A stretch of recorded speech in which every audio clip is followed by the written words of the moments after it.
All right, Brobs. We're back with one of the publications I mentioned earlier, The Story of Creation, BSRA. I'm not sure what that is, but it was in San Diego, California, I think 1950s. The story of creation as told by the Yada da Shiite and the Maharaja Nacha through the mediumship of Mark Probert. The doctors Lovewell purchased this in 1955, and when I purchased this book, I also picked up a copy of Laura Mundo's The Mundo Report, the Mundo UFO Report. I'm already drunk, even though I took one drink of beer. So there's a possibility that Lovewell actually knew Laura Mundo. Although I'm not sure that Mundo was into this in 1955. I would say she was, but I can't be for sure.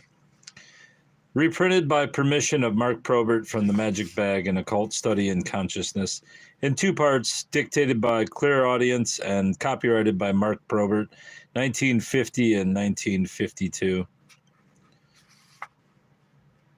The Story of Creation is issued by the Borderland Sciences Research Associates, August 1954. The Story of Creation, or the Yada the Shiite, high priest and head of the Shiite clans in the ancient Himalayan civilizations of AC, what does it say, N? 500,000 years.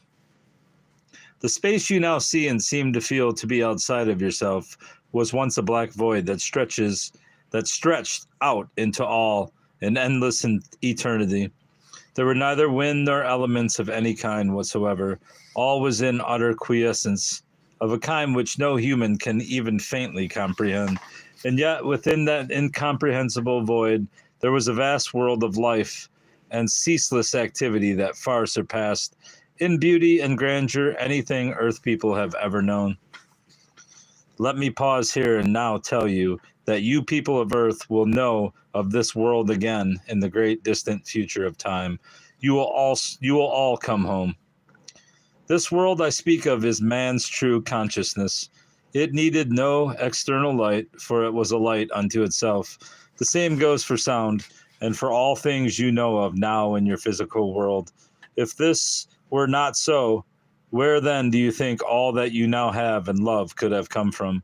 We do not ask this question, we state it. All was consciousness, but naught was suffering with the illusion of an outward consciousness. To give you a comparison, think of your nightly dream world. This was and is the etheric world, or if you are of the Christian Orthodox belief, you may say it was the God mind we were existing in. Hold on. I gotta click into the channel. I'm not even in it. Someone's saying something. Is this the Bible? No, it's a book called The Story of Creation by Mark Probert.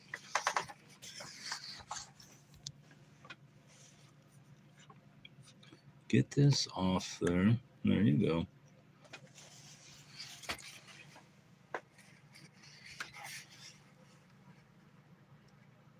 To give you a comparison, think of your nightly dream world. I already said that. This was and is the etheric world. Or if you are of the Christian Orthodox belief, you may say it was the God mind we were existing in. Words, however, are quite useless to describe it. When we use the term dream, we do so for the sake of the beginner or neophyte. This gives him a clearer understanding than were we to use conscious meditation, which is much nearer the true state, and while only partly grasped by the initiate, its true nature is fully known and consciously realized by the master or adept. Yeah, 10 million years ago. This is the state of consciousness which the other members of the inner circle have referred to as non-directional motion or free motion in space. This is the state where mind loses its consciousness of being the observer of a thing and becomes the thing it was observing. It's the story of creation by Mark Probert, who apparently received the story through a mediumship. So he's saying he conjured up the spirit who told him the story. In my opinion, however, such a condition is an illusion. Nevertheless, it is the divine illusion, suffered only by the gods. Mind cannot lose its own identity completely. Otherwise, it would fall into complete and absolute oblivion. It loses, in this case, its sense awareness of its position as observer only. Otherwise, it would not be able to bring back any conscious recollection of the experienced sensation of having become that which it had observed and merged with. Speaking thus, for one to assume that the mind is not always actively conscious of being itself is, I don't know what that's supposed to mean. In my opinion, being itself is, in my opinion, pure folly. Man on earth has come to that erroneous conclusion simply because on being looked up in the chemical world, he has for the larger part lost his ability. Locked up. I'm botching this entire book. Man on earth has come to that erroneous conclusion simply because on being locked up in the chemical world, he has for the larger part lost his ability to see and comprehend beyond his three-dimensional state of awareness. This is man's paramount illusion. He has entered the physical body. He has taken unto himself form, and hence has fallen into the hypnotic belief that the form or body is he. The sin or evil of life on any plane is not in the act of the spirit in making form and substance and entering therein, but in the spirit's willing desire to sink itself so deep into the form that it loses all consciousness of itself. Now that was the overlords discovered the high archangels of the low etheric. Now this was what the overlords discovered. The high archangels, I can't fucking speak. The archangels of the low etheric were secretly working to do, and thereupon sent a messenger to the low etheric, forbidding the high archangels to go further with their experiment in lowering the vibratory rate of their world, warning them that such an act would automatically throw everyone who entered into the low etheric into an entirely new dimension of thought, which would eventually cause him untold misery. It would blind him for some of the time to his true nature. It would blot out all knowledge of his true identity. In other words, it would drive him out of what your Bible calls his Garden of Eden, and he would become completely lost in the jungles of a furious world of desire over which he would have no control. No, it's not 500 years, 1,000 years ago. This book's in like 1954. I was just messing with you. Eat not of this tree of knowledge, warned the overlords of the high etheric world, for on the day that you do, you shall die. The high archangels, is it archangels or archangels? Angels. Archangels. Why am I having such difficulty with that? Who the hell's texting me? The high archangels argued that they knew well the chances they were taking, but that they had agreed upon certain methods and devised ways of returning to their world if things did not go well. Besides all that, we are creators in our own right, and our right is to create things that our own way and fashion, after our own way and fashion. But this thing you do will bring misery to the endless millions who not only now enter into your plane, but all those who have yet to come into the lower etheric. And that is not all, for though you may think you can discover or make a path back, we solemnly warn you that those who get back shall stay but a very short time, and even of that time they shall have no memory or knowledge, but will have to go on elsewhere, some for countless centuries, and when they return again to the low etheric, it will mean their almost immediate return to the new low vibration you are planning to create. As kindly as this warning was given, the overlords of the high etheric knew that it would fall on deaf ears, and that the high archangels would rebel against all power and authority, and that there was nothing to do but give in to them. The overlords knew also that the high angels, one of these times I'm going to get it right. The high archangels, I can't do it. The high archangels had not yet discovered the method of changing inner motion to outer motion, but that they eventually would. There was no doubt in the minds of the overlords. So after considerable thought on the matter, they decided not only to offer no further resistance to the plans of the high archangels, I can't do it. The plans of the high archangels, but to take on the task of creating the new vibratory world for them. This decision on the part of the overlords may seem to some to be both inconsistent and wantonly cruel in the light of their warning against such an act. The logic of their decision will be seen, however, when it is learned that they reason thusly. The greatest impulse of mind, whether Lord, angel, or man, is the creative one. And for a block to be put before this impulse is not either to kill it or deter it in any manner. In fact, all blocks to this force only strengthen it. And two, had the high archangels not felt something lacking in themselves, they would never have been able to even think of such a thing as a lower vibration than the one they were in. Why is this thing messing up? All desires must sooner or later be met with. Once created in thought, it must be projected and clothed with visionary material, so that the creator of the subject may make use of that which he has created. These forms are what your psychologists have learned to call vertical hallucinations. The greater the desire, the more substantial the projection.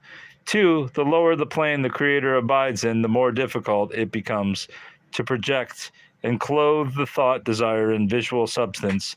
But when accomplished, it becomes far more concrete, not only to him, but to all others who come into the influence of his thought waves, till after a time it is set aside, or what you call forgotten, by its creator, and seems to take on characteristics of its own, lending the impression that it is something in and of itself.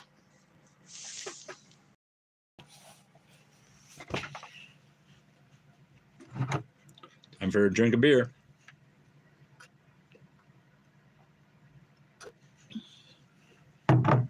Maybe that'll make me read better. There is a generally upheld law. Hold on. Got something in my mouth there. Fucking hair in my mouth. There is a generally upheld law that one plane of consciousness shall not actively interfere into the desired doings of another plane of consciousness, whether it be higher or lower. Teaching and advice on any or all matters can be given, and here too enters in another law, that once a true creative desire is set into motion by one on a lower plane, someone on the plane above his must aid and abet him to the best of his ability to bring that which is desired into visual manifestation. This must be done even though the one in the higher state of consciousness knows through past experiences of his own that the thing desired may cause its originator a great deal of suffering. Man can learn only by experiences. He must have it to grow. So it was that the overlords were only abiding by a law they themselves had originated when they decided to aid the high archangels in creating the new world they so desired. Let us now name the forces or the ingredients that were used to shape the mold or pattern in the black void of the outer world by the overlords of the high etheric. Come on. There we go. This app is ridiculous. First and foremost, need. Need for what? For more knowledge, for man, a further awakening of consciousness. This cannot be brought about except by excitation of the life impulse. Second, desire. Desire is furious, intense nature. The things desired, heat, cold, sound, light. The great secret the overlords held and knew the high archangels, archangels had as yet no inkling of it, was the great void. The overlords had known of the existence of this vast field of black nothingness for what you would term as endless eons of time past. What its true nature was, or what it could be used for, they did not know. It had been discovered by the same method that advanced students of metaphysics and yogi philosophy used to discover the inner world of man, meditation. The high archangels used the form of meditation, but it was more a deep-seated concentration than true meditation, and was used principally to carry time from one plane to another. They also knew of the forces called heat and cold, and how to use them on all the many inner planes, but they knew nothing of the type of meditation known to the overlords, nor of how to project and direct these forces outside of the inner planes. The making of the new plane of thought was of a grave and serious nature. How grave and serious only the overlords knew. For one thing, they were not at all sure of the outcome, or whether or not they could hold under full control the substance and forces that would be used to construct the new world of thought once they were unleashed. So a great band of overlords, numbering in the tens of thousands, descended into the low etheric and held council with a vast throng of high archangels, also numbering in the tens of thousands. The overlords explained the situation in full to the high archangels and disclosed their secret knowledge of the black void. At the same time, they refrained from telling them how, through the true art of meditation, they had discovered such a state or condition as the black void. Of course, the archangels, like physical man today, wanted to know how something existed outside of themselves. Today, the question is similar. You ask, if there is an end to what I call space, what is outside of that space? Pause here for a moment and reflect on these two questions. Those of the angels asked endless millions of years ago, and your own of the present, and then recall all that has been said in these pages up to this point. It is now quite clear to you that neither space nor time nor anything else has any true existence in or of itself, but all are merely productions and constructions of mind stuff. The black void was more a condition or thing in itself than was the other state of consciousness, and the overlords were well aware of this. They knew, too, that as black and empty as the void was, it was not a useless condition, or a mistake, or sport of life. Their great knowledge told them that a condition may remain without seeming worth for billions of years, and then suddenly come into its own.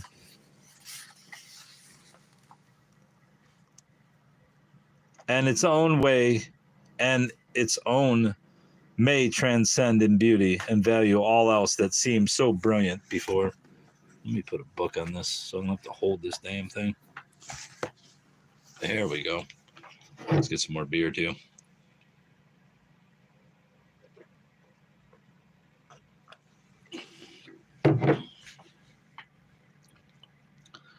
Now, where did I leave off?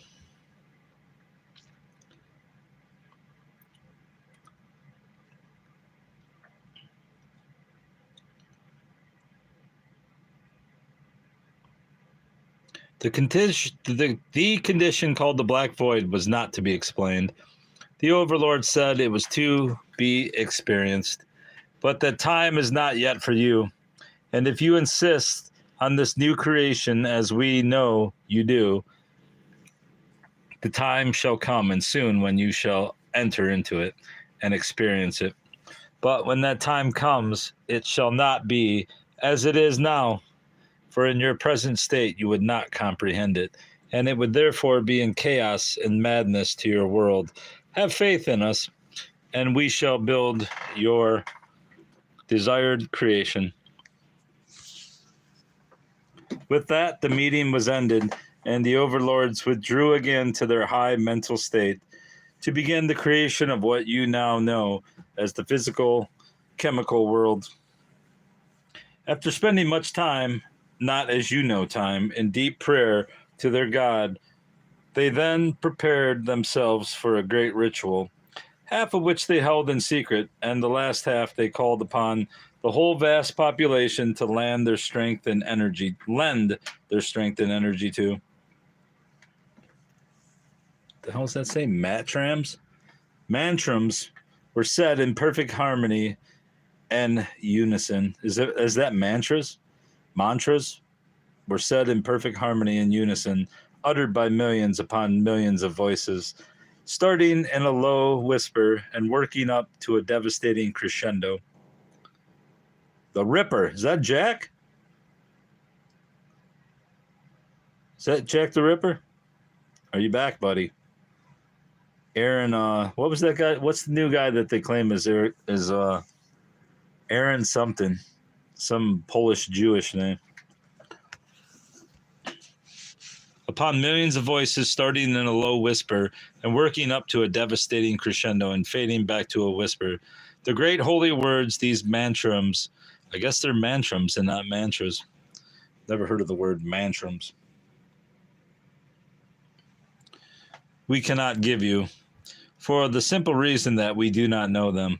But we have been told that a few of your greatest secret orders are and have been in possession of them for thousands of years.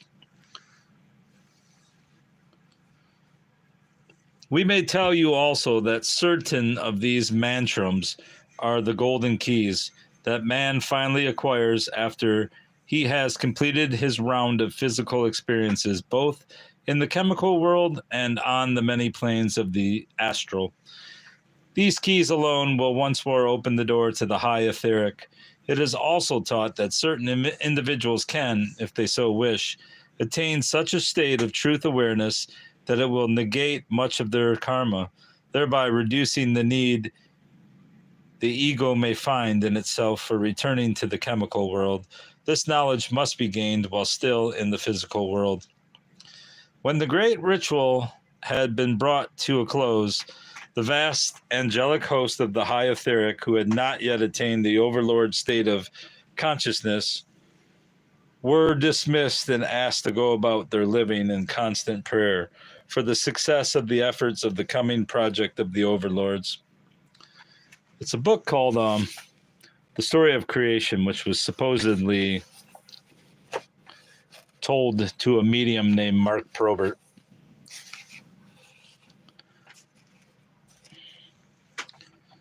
And it's supposed to explain the story of creation before the Black Void, I guess.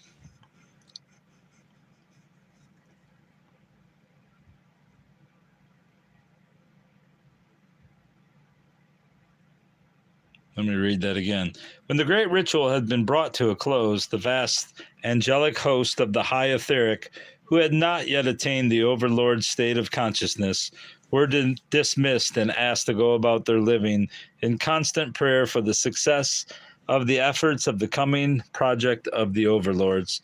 Then the overlords formed a giant circle, tens of thousands taking a seated posture, shoulder to shoulder. In the center of the vast wheel, one of the most advanced among them was chosen to sit. His position was the representation of the eternal all.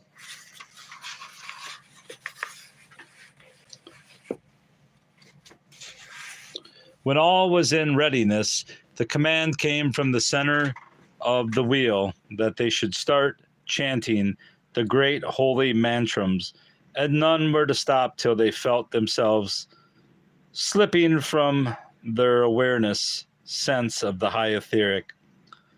At the first uttered word of the chant, they were to begin to...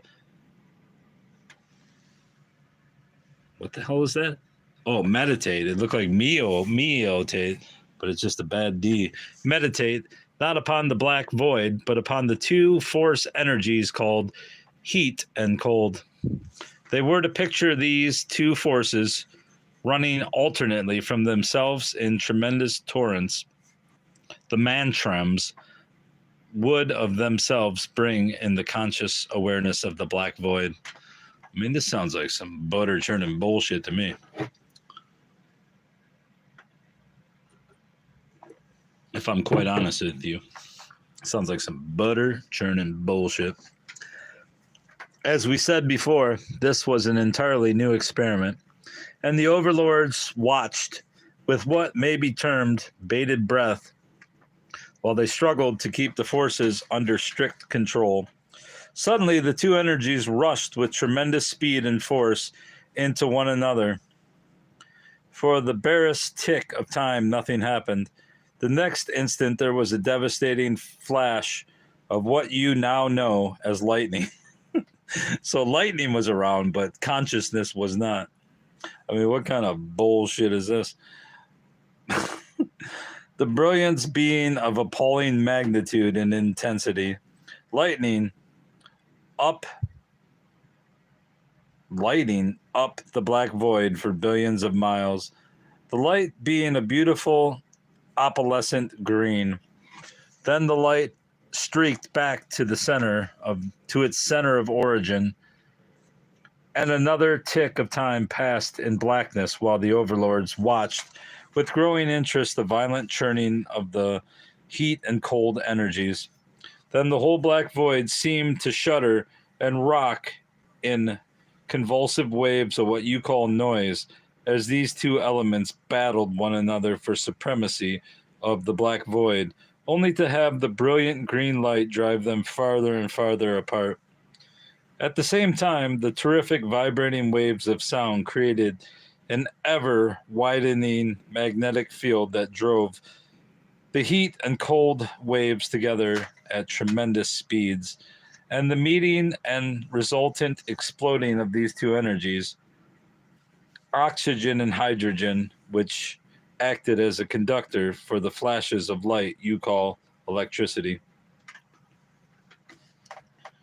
By combining their forces, they formed a vast cloud of mist. The first form of electricity was of the static or friction kind, created by the tremendous vibratory motion of the heat and cold waves when they attempted to combine. The waves or flashes of electricity traveled, son of a bitch, traveling on the sound waves. No, I just lost the whole thing.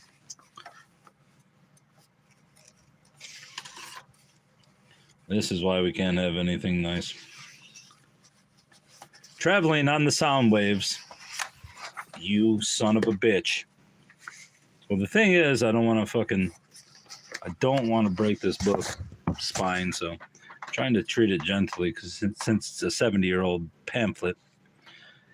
And being attracted to the oxygen-hydrogen atoms would engulf them by penetrating their outer electronic shell and exploding the nucleus.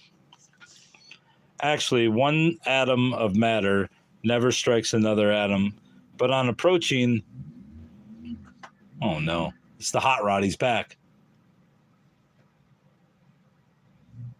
Every Friday night, this motherfucker goes for hot rodding. Do you always have to rev your engine in front of my house?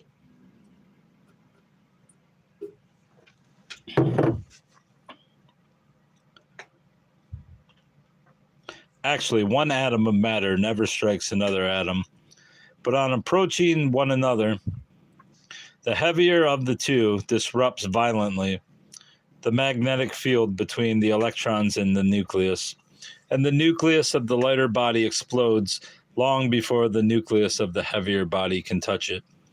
2. The new energy wave formed by the instant regrouping of the exploded atom may fuse with the atom that caused it to explode, or may attract to itself one or more of the electrons from the orbit of the other. But in either case, a new matter or energy wave is produced. Are you following this? Or is this just a bunch of bullshit? Out of the vast field of a chaotic energy, sound vibration had reached such a pitch of motion that had the planetary systems existed then as they are now, it could have shattered them all back into novas.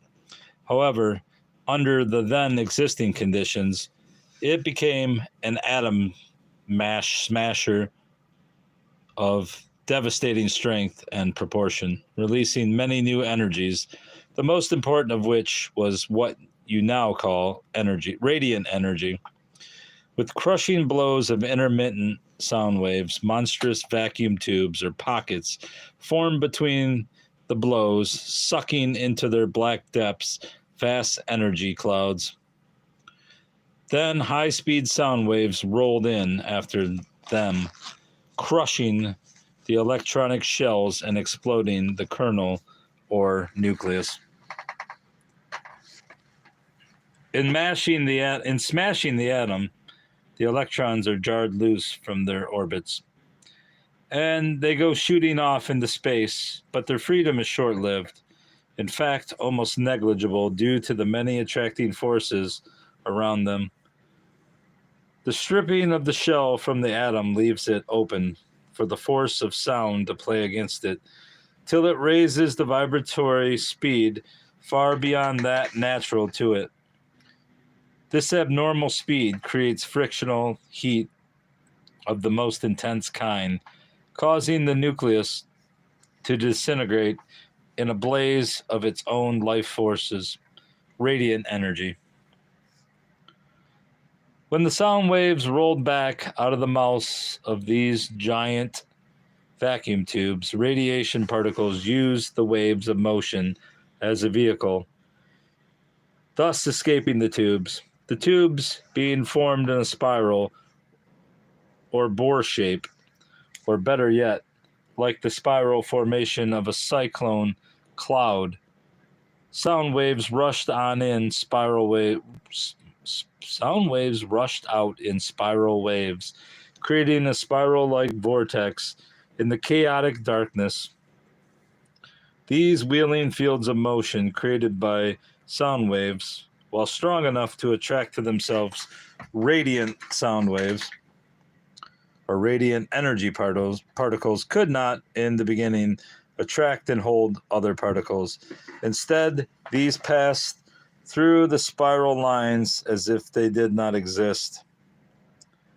But as the stresses were filled in and they became vast fields of flaming energy, their weight began to tell on other bodies around them. What the hell does that mean? Began to tell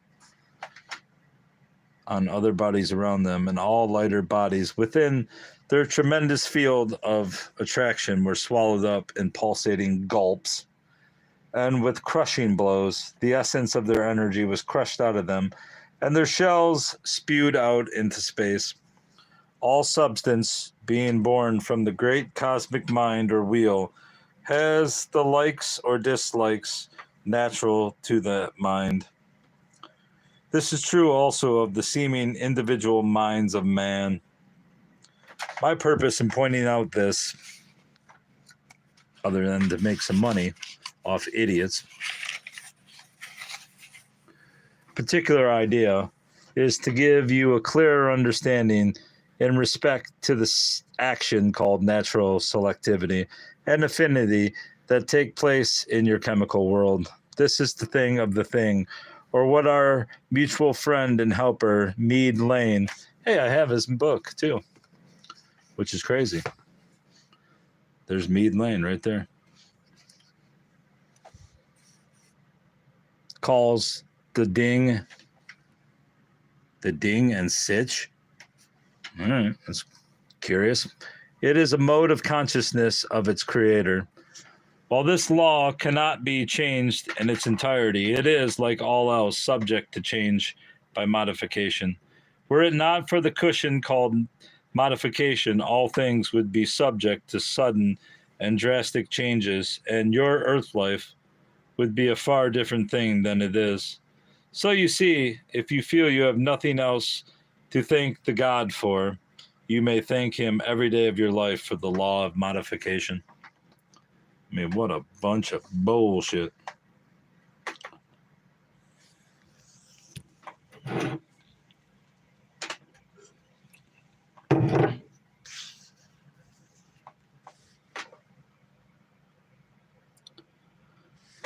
How many more pages? 9 more? Can I actually get through this thing? I don't think I can. What are we at? 37 minutes? There's no way I can get through all of this. Because it would take many large volumes to explain in detail the overall activity that went on in the construction of the universe. Actually, I'm just going to stop here. It's a good place to stop. This will be part 1, and then we can just move on to that. So Dr. Longwell found this in 1955. How old was Longwell at this point?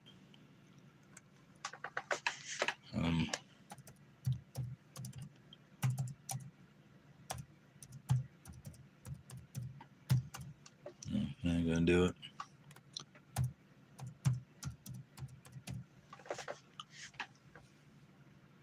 Mary A. Rice Fairbank.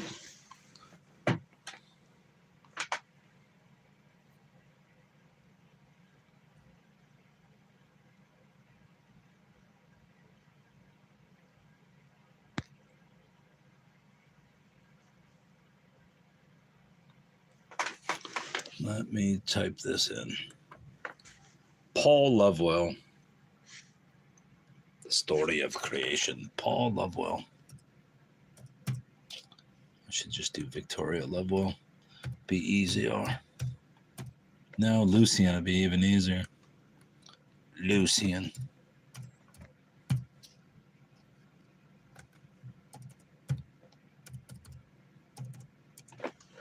Lucian Lovewell, bruv.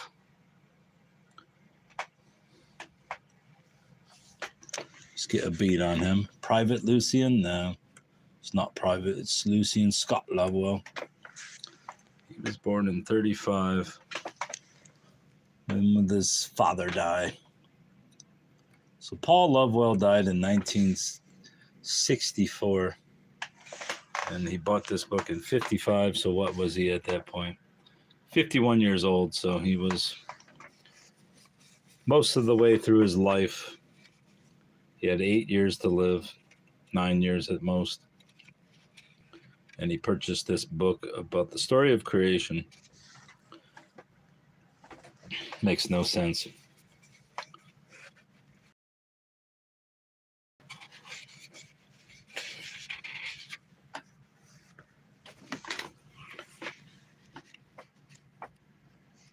This book could take him a year to read.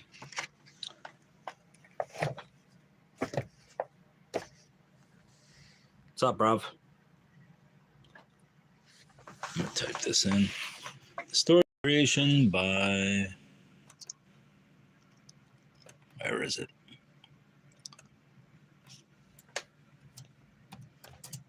This... What the fuck did I just do? What did I do, bruv?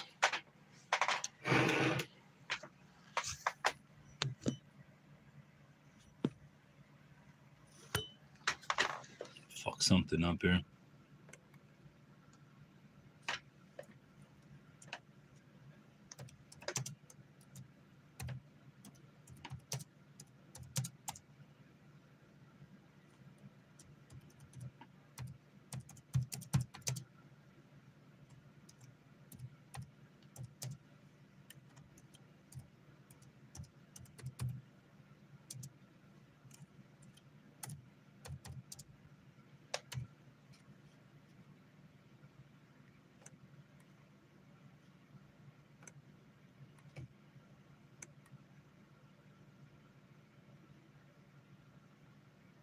The doctors Lovewell. There we go.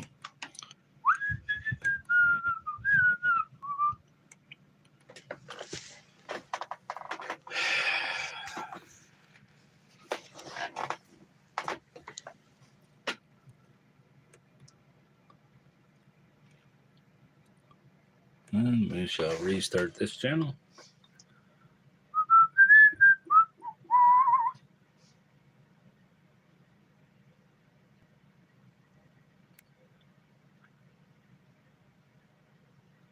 All right, now the title shows up. So you can see the book that was being read. But I finished reading for this period. Shall come back to it. Why the fuck is it showing this?